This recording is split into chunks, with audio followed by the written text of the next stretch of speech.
Jason Marsden sure had a thing for voicing cats in the 90s.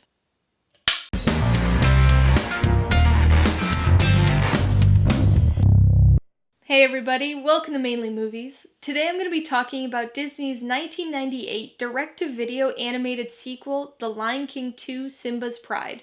If you're new here, please consider subscribing for a variety of movie-related content like reviews, ranked lists, and trailer reactions. All of my reviews include a breakdown of the pros and cons, my rating, and some tailored film recommendations, so be sure to watch through to the end of this video for all of that extra content.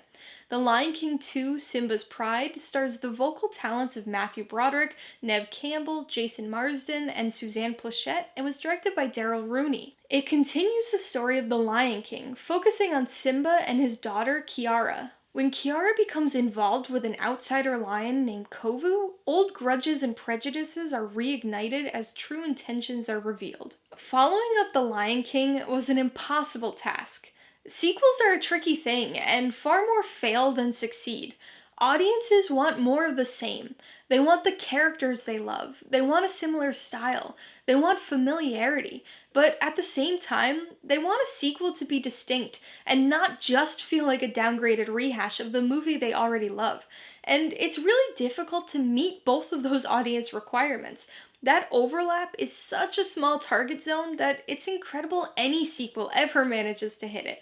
For The Lion King 2, there was yet another challenge that needed to be taken into consideration: the masterpiece status of the original Lion King. If you saw my review for The Lion King, you know just how important a film it is to me, and just how much I love it. It was my favorite movie of all time for quite a while, and I used to watch it all the time. So when the sequel was released, 8-year-old me was ecstatic. I was so excited to see more of Simba's saga and was thrilled by the prospect of learning what happened next. And so I watched this movie quite a bit as a kid. Certainly not nearly as much as the original film, but this VHS got more than its share of plays. As a continuation of the story, The Lion King 2 is actually fairly successful. We pick up with the birth of Simba and Nala's daughter and get to see the return of most of our old favorites, like Timon, Pumbaa, and Rafiki.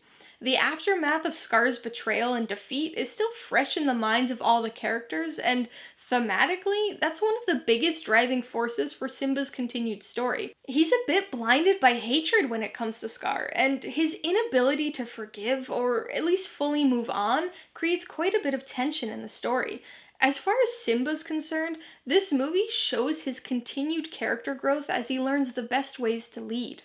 Other themes from the first film are also expanded on here. Perhaps most prominently is the concept of parenthood. In The Lion King, we had some excellent father-son moments between Mufasa and Simba, as the king imparted wisdom about life and leadership onto his son.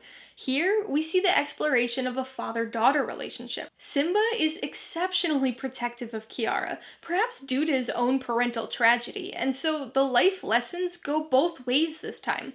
Simba teaches Kiara many of the lessons Mufasa taught him, but Kiara teaches Simba about trust and letting go. Simba's story is important, but only a small part of this overall story.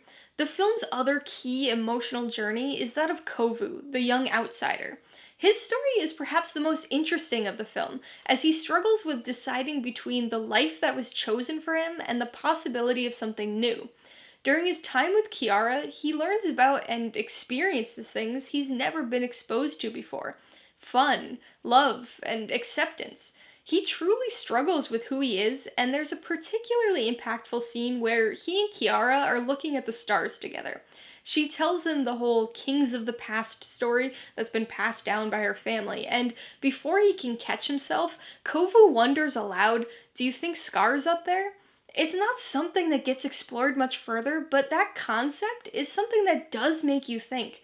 We view Scar as nothing more than a villain, but he was a king for a brief period of time, and clearly meant something to this outsider group. It's just an interesting and poignant minor thing that was included in this movie. While The Lion King was a retelling of Hamlet, The Lion King 2 remains based in the realm of Shakespeare as well, retelling Romeo and Juliet.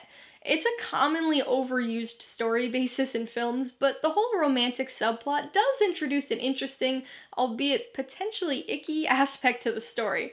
Although there are a few lines of dialogue to the contrary, it's heavily implied that Kovu is Scar's son.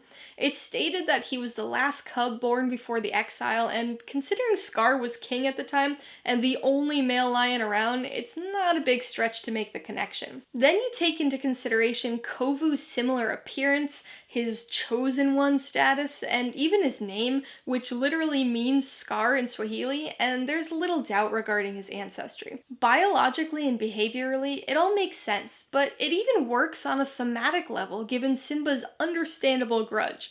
I think it's clear that this was the original story intention, but after the incorporation of the romantic subplot, those few throwaway lines of dialogue were added to make it less creepy.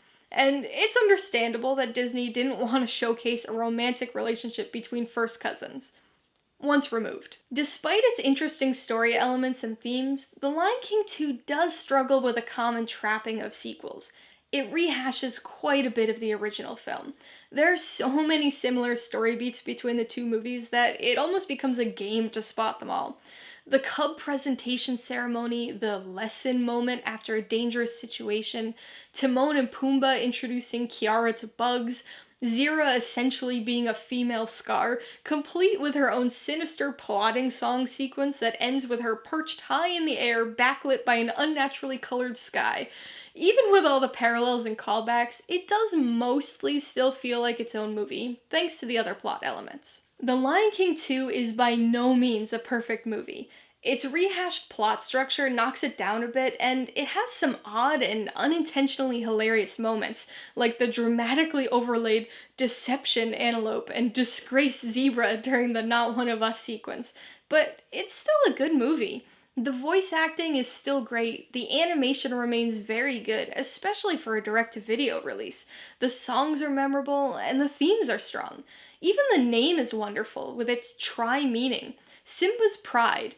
His pride as in a group of lions, his pride as in his self-respect, and then his pride as in his pride and joy, Kiara. Comparatively, The Lion King 2 is never able to reach the emotionally impactful heights of the original movie, so it frequently gets either overlooked or looked down on.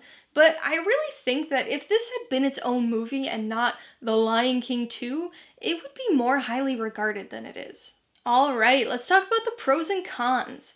Pro number one has gotta be the themes. While never quite as emotionally impactful as those in the original Lion King, the thematic expansions here in the sequel are still impressive. The parental themes are perhaps the strongest, but the Romeo and Juliet inspired plot also pushes messages of tolerance, acceptance, and forgiveness. It's notable that Simba isn't the only character that has an emotional arc this time. Kovu does as well, and Kiara too, to a lesser extent. Pro number two is the continuation of the story. As a huge fan of the original, I was incredibly happy to see what happened next with these characters. That prospect was a bit more exciting when I was a kid, but it was honestly still enjoyable even now to see Simba's continued growth as a leader. Plus, having a female main character like Kiara was a nice change, and it provided different insight into the, at times, fairly similar story. On the con side, this film's biggest issue is that it rehashes much of the original film's story. Like I said before, sequels are tricky, and it's a difficult task to provide the familiarity that audiences want without being too familiar. This film does cross into the too familiar territory at times, but it's never done poorly. There are plenty of new subplot and unique elements to this movie, but its core plot is a tad too predictable, drawing most of its inspiration from either the original Lion King or Romeo and Juliet. I'm gonna give The Lion King 2, Simba's Pride, 3 out of 5 paws. It's a solid sequel that manages to recapture some of the magic of the original film, but never quite musters enough emotional heft or story intrigue to ascend to the top of Pride Rock. I would recommend The Lion King 2, Simba's Pride, to fans of The Lion King. It's nowhere close to being of the same caliber, but it's still an enjoyable continuation of the story. I think this could be an especially enjoyable and nostalgic watch for somebody who grew up with The Lion King, and maybe saw this film as a kid, but hasn't revisited it in a while. If you liked The Lion King 2, Simba's Pride, I've obviously gotta recommend The Lion King. It's the pinnacle of animated filmmaking and serves as a deeply moving and impactful origin story of many of these characters. If you're watching The Lion King 2, chances are good you've probably already seen The Lion King, but you may not have seen my next recommendation, The Lion King 1.5. It's a more comedic take focusing on Timon and Pumbaa, but it offers some interesting insight into the story, serving as both a prequel and an alternate perspective retelling of the first film. Alright, a couple questions for you guys. Number 1. Have you seen The Lion King 2, Simba's Pride? If so, what'd you think of it?